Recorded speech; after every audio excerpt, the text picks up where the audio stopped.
Bismillahirrahmanirrahim. Assalamualaikum warahmatullahi wabarakatuh. Perkenalkan, nama saya Anissa Yulianti, NIM saya 1911210189. Saya berasal dari kelas 2G, Fakultas Tarbiyah dan Tadris, mata kuliah Bahasa Arab. Di sini saya akan menjelaskan beberapa mengenai mata kuliah saya, yaitu Bahasa Arab, yang dimulai dari mengenal apa itu isim. Baik, isim di sini adalah kata yang menunjukkan manusia, hewan, tumbuhan, benda mati, sifat, waktu, tempat, dan yang bersifat abstrak seperti surga, neraka, syaitan, atau makhluk gaib lainnya. Nah, di sini isim terbagi menjadi 5. Saya akan menjelaskan. Selanjutnya kita akan menjelaskan macam-macam isim. Yang pertama itu isim ghairu munsharif.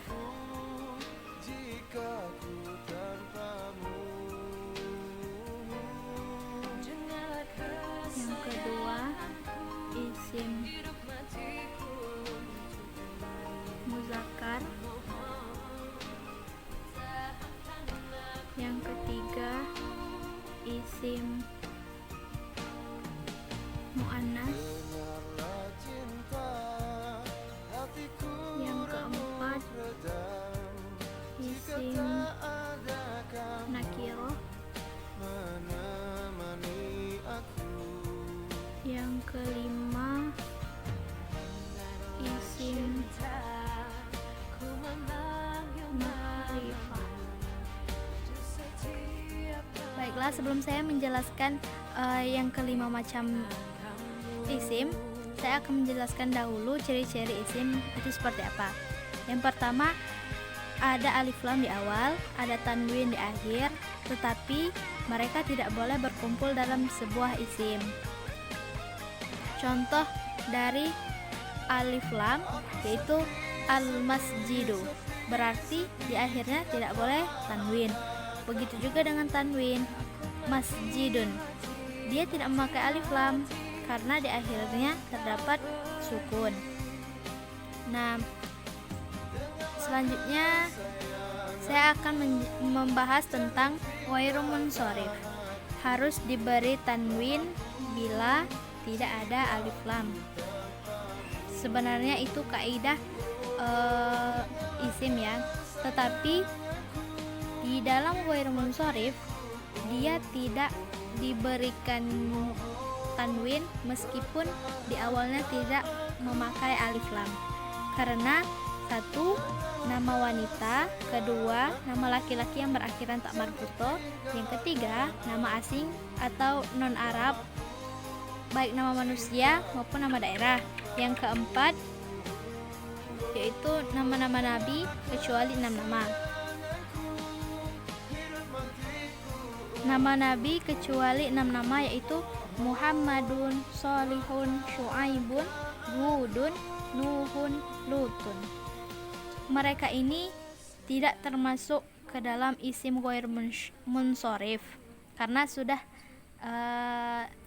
tertera di dalam Al-Quran ya, seperti itu penulisannya. Baik, kita lanjut ke isim muzakkar dan isim muannas. Berdasarkan jenisnya, isim terbagi menjadi muzakkar dan muannas. Isim muzakkar itu adalah isim yang berjenis laki-laki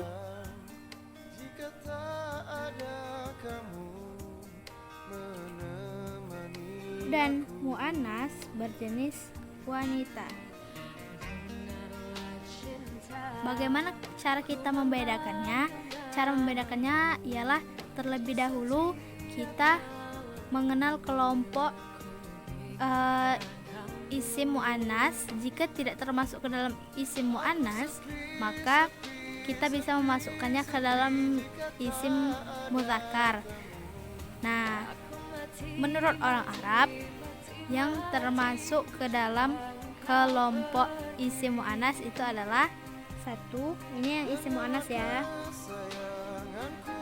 isim mu'annas.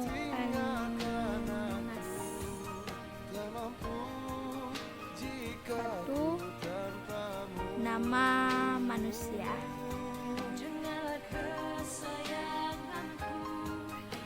Dan hewan.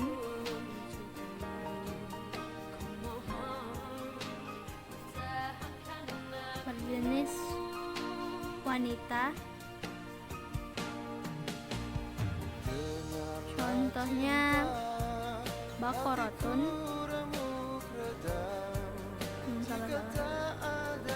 Bakorotun.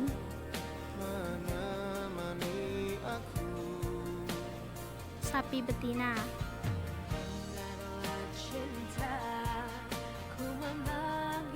Nah, ini contohnya. Terus yang kedua, nama yang digunakan untuk wanita seperti Fatimatun.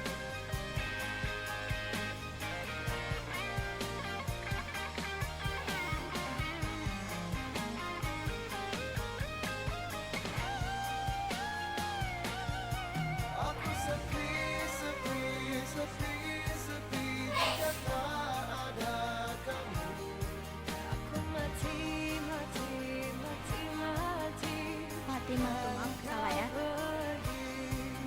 Fatimah.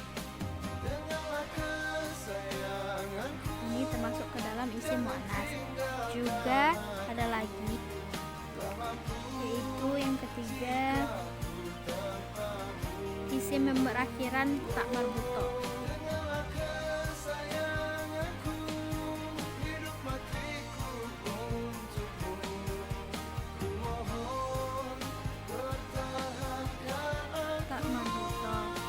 Seperti apa? Contohnya min syafatun.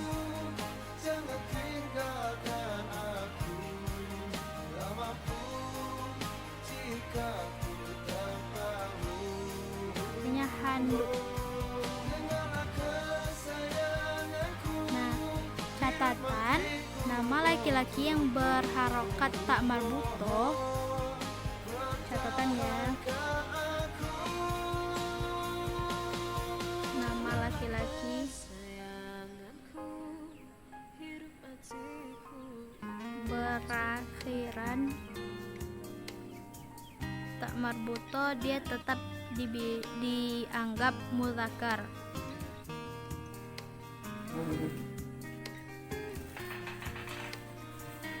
Muzakkar. Yang kedua itu anggota tubuh yang berpasangan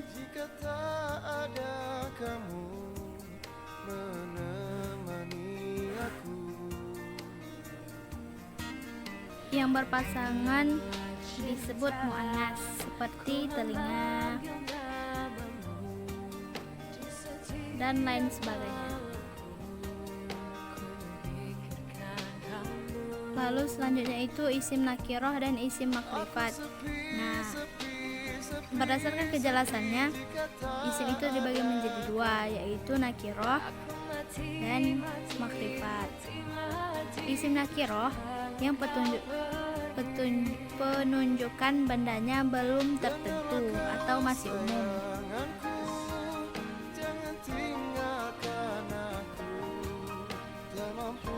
Terus sedangkan yang makrifat itu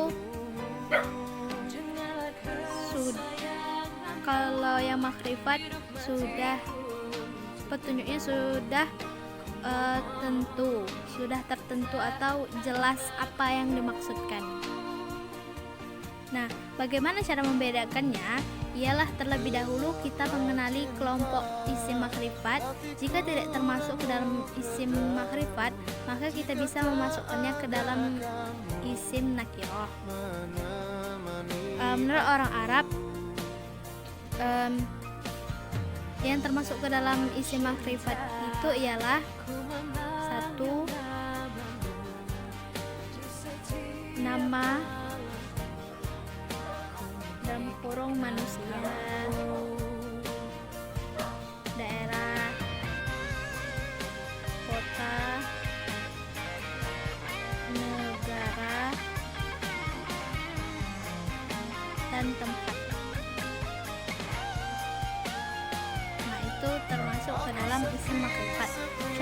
contohnya Jakarta.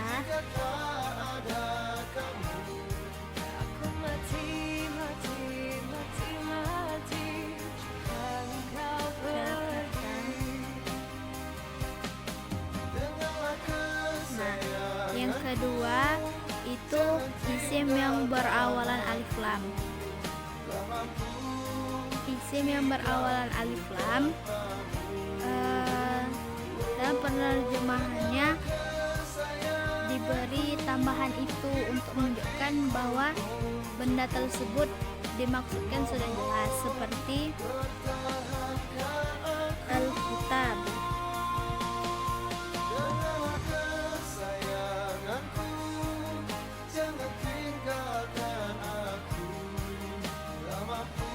Nah, di sini artinya buku itu. Berarti sudah jelas kan pengertiannya. Nah, dalam catatan nama manusia umumnya tidak diberi alif lam. Nama manusia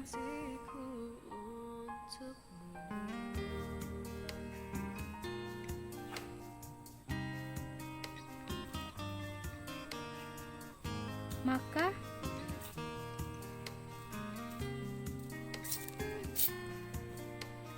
tidak semua yang diberikan alif lam atau yang isimnya tidak beralif lam termasuk ke dalam kelompok isim nakiroh. Terus yang kedua, jika isim diberi alif lam, berarti bedanya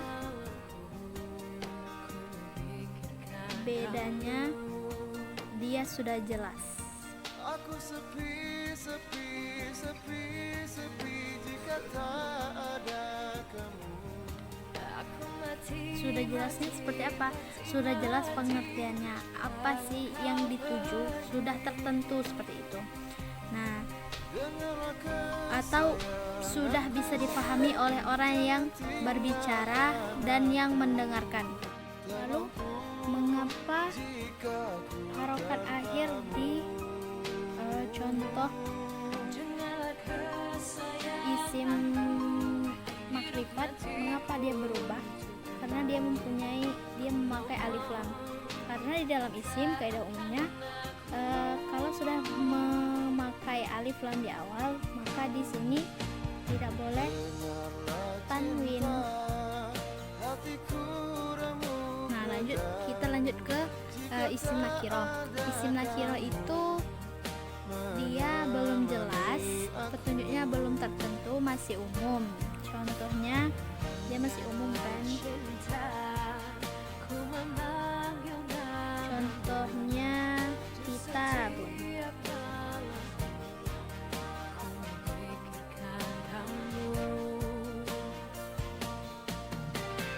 Buku. Mengapa dia dikatakan belum jelas? Karena kita tidak tahu apa yang dimaksud dengan buku, apa itu. Nah, di akhir harokat akhirnya dia menggunakan tanwin karena dia tidak memakai alif lam, karena dia belum menunjukkan benda yang telah jelas seperti itu. Selanjutnya saya akan bahas tentang jumlah mufidah. Sebenarnya bukan jumlah mufidah yang saya akan bahas, tetapi melainkan pembagian jumlah mufidah. Jumlah mufidah itu adalah artinya memiliki makna atau arti kalimat yang sempurna.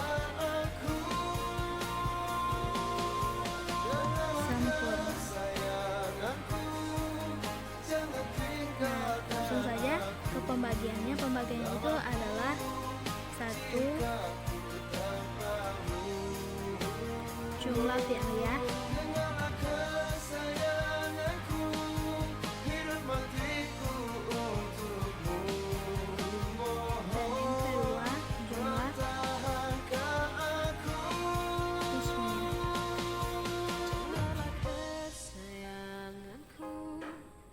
Yang pertama saya akan bahas yaitu jumlah fi'liyah.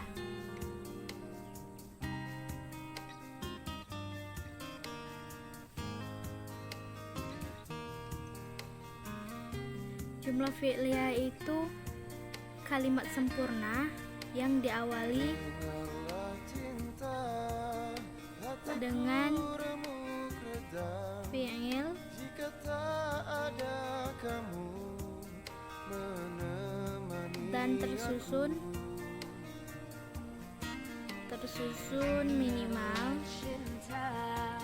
minimalnya dari fi'il dan subjek.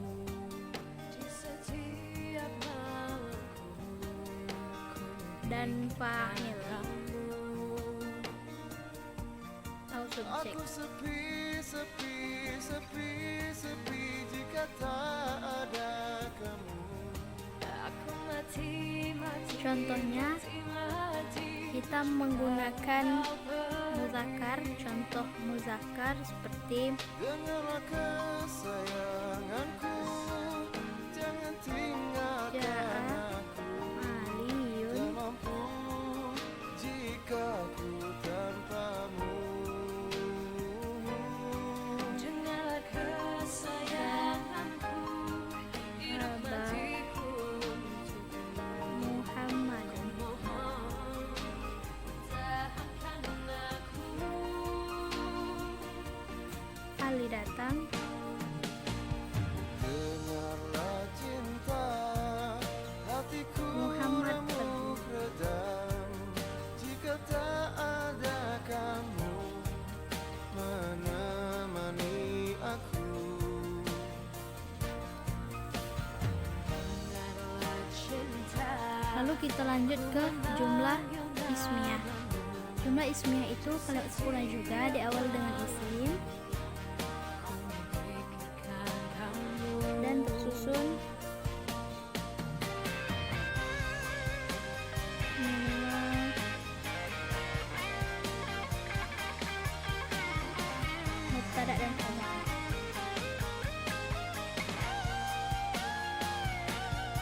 Aku sepi, sepi, Apa itu mubtada dan apa itu khabar? tak ada kamu. Mubtada adalah isim makrifat. Isim makrifat Dengarlah kesayangan, yang berada di awal jangan kalimat. tinggalkan aku. Tak mampu jika Sedangkan khabar dia isim nakirah. kesayanganku, hidup matiku untukmu. Tugasnya adalah memberitakan mubtada agar pengertiannya jelas. Dengarlah kesayanganku, jangan tinggalkan aku. Tak mampu jika ku tanpamu. Dengarlah kesayanganku, Lalu kita beri contoh yang muzakkar dulu. Contohnya al-masjidu Hidup matiku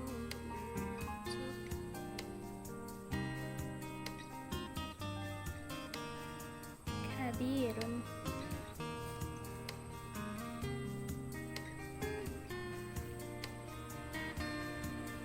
Ini yang muannas, masjid itu besar. Hatiku remuk redam jika tak ada kamu Terus menemani yang kedua adalah kita pakai muzakkar saja. Itu muannas ya. Yang ini muzakkar, yang ini muannas. Al-madrasatu. Aku sepi, sepi, sepi, sepi jika tak ada kamu.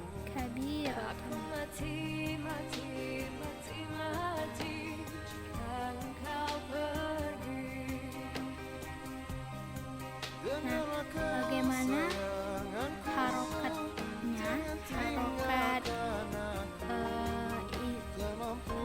ismiyah ini, Ku tanpamu kalau yang di sini adalah al-masjidu kabirun. Yang di sini itu adalah mubtada, yaitu isim makrifat yang memakai alif lam al-masjidu. Jadi di akhir sini harokatnya tidak tanwin, sedangkan kabirun dia adalah isim nakiroh. Kabirun dia memakai tanwin. Baik, selanjutnya kita akan membahas fi'il lazim dan fi'il muta'addi. Fi'il lazim adalah fi'il yang tidak membutuhkan objek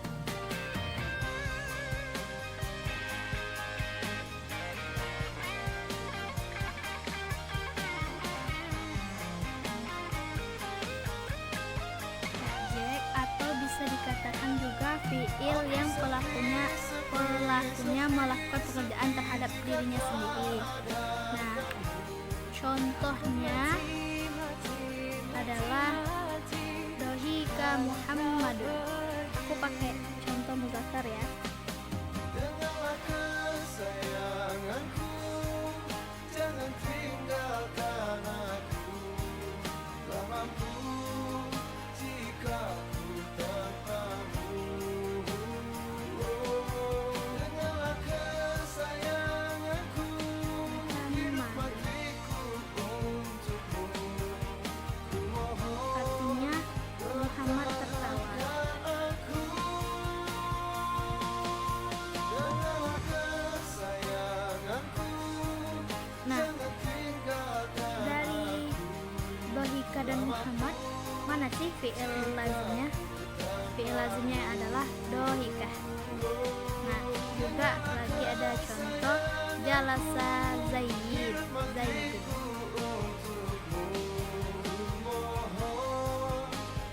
pertahankan aku.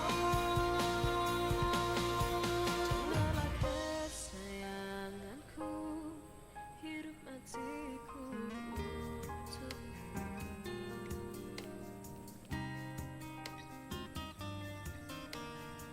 Zaid duduk.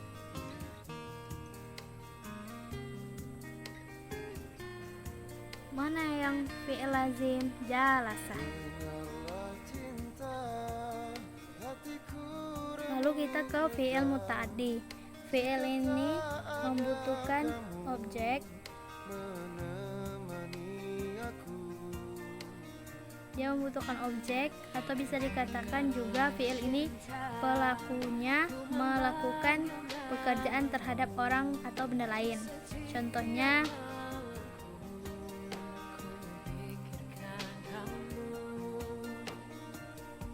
doroba Sepi, sepi, sepi, sepi jika tak ada. Zaidun Aku mati, mati, mati, mati. kalbun. Engkau pergi. Kalban. Dengarlah kesayanganku, jangan tinggalkan aku. Zaid memukul anjing. Jika ku tanpamu. Dengarlah kesayanganku, hidup matiku untukmu. Mana yang fi'il muta'addi, yaitu doroba. Lalu untuk membedakan fi'il lazim dan fi'il muta'addi bisa dilakukan dengan dua langkah. Yang pertama, mencari arti kata.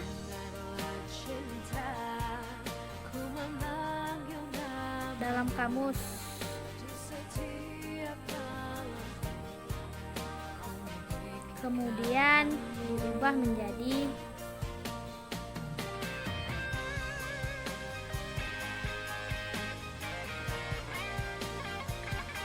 bentuk pasif.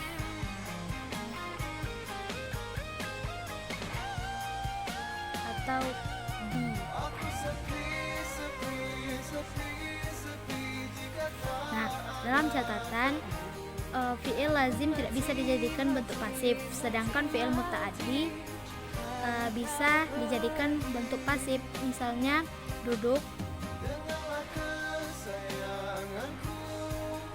tidak bisa dibentukkan menjadi diduduk, artinya diduduk. Sedangkan memukul bisa menjadi bentuk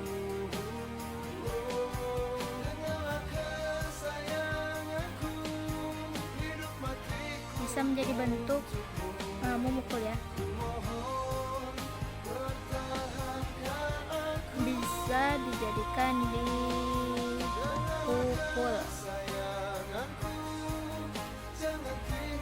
Lanjut ke isim isyarah, artinya kata tunjuk. Isim isyarah terbagi menjadi qorib untuk jarak dekat, ba'id untuk jarak jauh. Di dalam jarak dekat dan jarak jauh terbagi menjadi dua, yaitu untuk muzakkar dan muannas. Kalau yang untuk jarak dekat,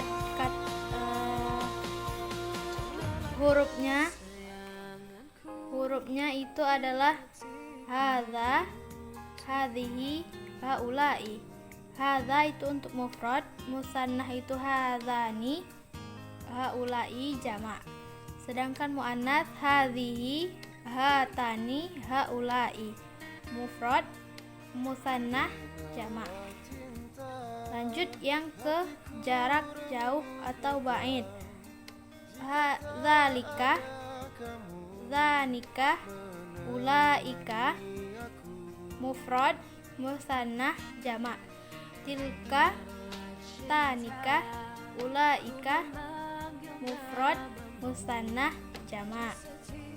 Untuk contohnya yaitu hadza amun, ini paman.